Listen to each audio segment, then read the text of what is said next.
He didn't call. She didn't answer. But that silence was the beginning.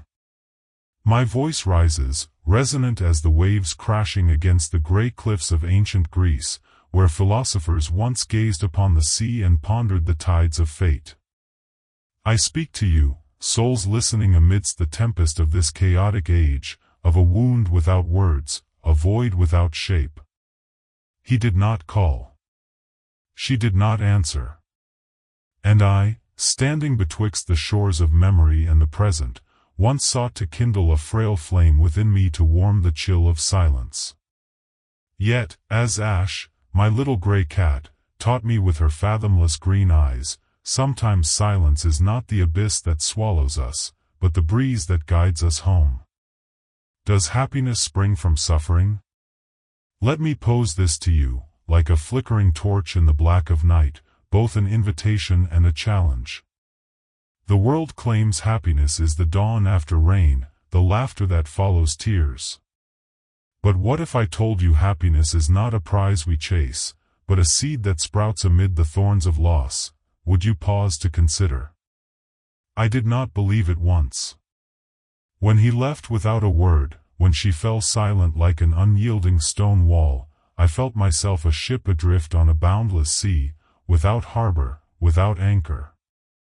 I called his name in dreams, penned letters to her I never sent, but all were as wind rustling through barren branches. No one heard, no one replied. Ash bore witness to those days of my wandering. She lay curled on the worn rug by the windowsill, her ears twitching to the patter of rain, her green eyes gazing at me as if to ask, "Master, why imprison yourself in the dungeon of what has been?" I recall an afternoon when the sun faded behind the rooftops, and I sat there, a cold teacup in hand, my heart heavy as stone. Ash approached, brushing her head against my leg, wordless, soundless. I looked at her and wondered, does a cat grieve for what it cannot change? Does it curse the wind for stealing the leaf it chased? No, she simply sat there, serene, a diminutive sage amid a vast world, teaching me that suffering is not what we endure, but what we choose to see. Is tranquility the same as cold indifference? I once thought so, my friends. When he did not call, I deemed him to have erased me from his mind, as one wipes dust from a table. When she did not reply, I believed her heart locked shut, with no crevice left for our past. But Ash, with her quiet presence, urged me to reconsider. Tranquility is not a heart that ceases to beat, but one that learns to beat slower, unswayed by the tempests of emotion. I began to see the rain not as a foe, but as a passing guest, needing no greeting, no farewell. And in the silence they left behind, I glimpsed a door ajar, not to them, but to myself. If this tale stirs your soul, leave a like, share it with those lost in their own silence, for we may find our way together. Picture me now, seated by a crackling fire, recounting for you the life of Marcus Aurelius, the Roman emperor who stood astride the divide of war and peace. He wrote in his Meditations, "You have power over your mind, not outside events. Realize this, and you will find strength." I pondered these words as I watched Ash curl beside the window, as I thought of him and her. I could not make him call, could not compel her to answer. Yet I could choose not to let my spirit shatter over what lies beyond my grasp. Marcus faced enemies on the battlefield, the deaths of his children, the treachery of friends. He did not crumble, did not wail, but stood tall like a pine on a hillside, letting the wind pass without breaking him.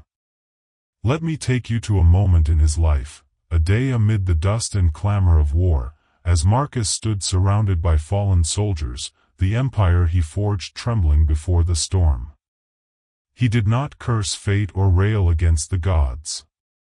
Beneath the shade of an ancient olive tree, he sat and wrote, "If it is not in my power, it is not my burden." I thought of him, of her, of the silence they left. It was not mine to command.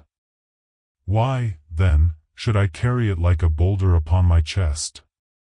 Ash sat beside me, her green eyes glinting in the firelight, as if to say, Master, let the wind bear away what is not ours. If these words resonate with you, hit that like button, share this story, it may light a path for another. Yet a question lingered, as it may for you, if Stoicism bids us care not for emotions, where lies love, where lies compassion? In the long nights beside Ash, listening to rain tap the roof, I wrestled with this. If I let go of sorrow for him, did I deny the love we shared? If I ceased awaiting her, did I forsake the compassion I once held? I battled this doubt like a gladiator in the arena, sword in hand, heart torn. Then Seneca's wisdom dawned upon me. Emotions are not foes, but flames we must learn to wield. Stoicism does not erase love, but frees it from becoming chains. I still loved him, still cherished her, yet I no longer let that love drag me into the abyss of regret. My journey shifted. From despair, I stepped into reflection. I sat with Ash, watching her bask in the morning sun, and thought of Epictetus, the slave whose body was bound but whose soul soared free. He said, "It is not events that pain us, but our judgment of them." Epictetus endured beatings, scorn, yet never bowed. He stood firm, a flame unquenched by wind, teaching that we suffer only when we permit it.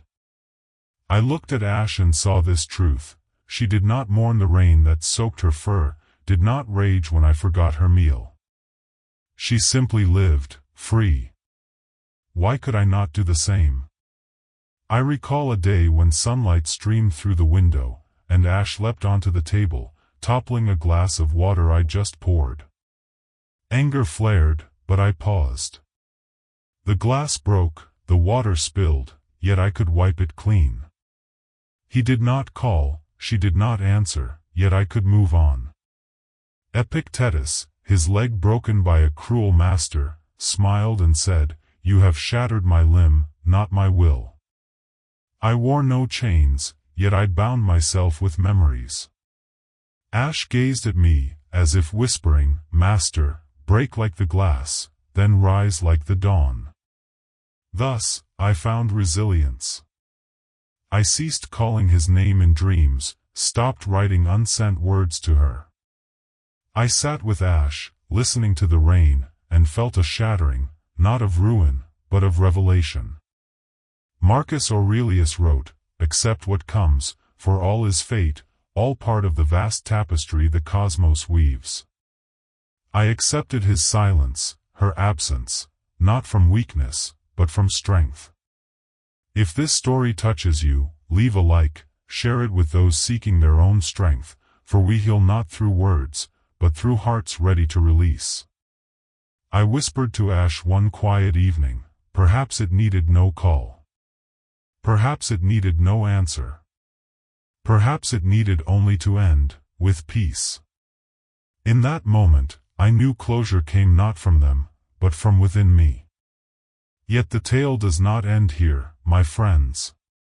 To live as a Stoic in this age, of ceaseless notifications, invisible pressures, fractured bonds, is an art. I look out at a world where phones buzz relentlessly, where social media is an arena of emotion. What would Marcus do with an unanswered message? How would Epictetus stand amid a crowd that forgets him? From Ash, I learned peace lies not in controlling others, but ourselves. When the phone screen darkens, when texts go unreplied, I see not rejection, but a chance to return inward. This era bids us rush, but Stoicism bids us pause. I sit here with Ash, knowing that though the world spins wild, I can stand firm, like an olive tree in the desert, aflame amid the gale. So can you. Live like Ash, like Marcus, like Epictetus, not defined by loss, but defining it. If this journey speaks to you, like it, share it, let it reach those who need it most.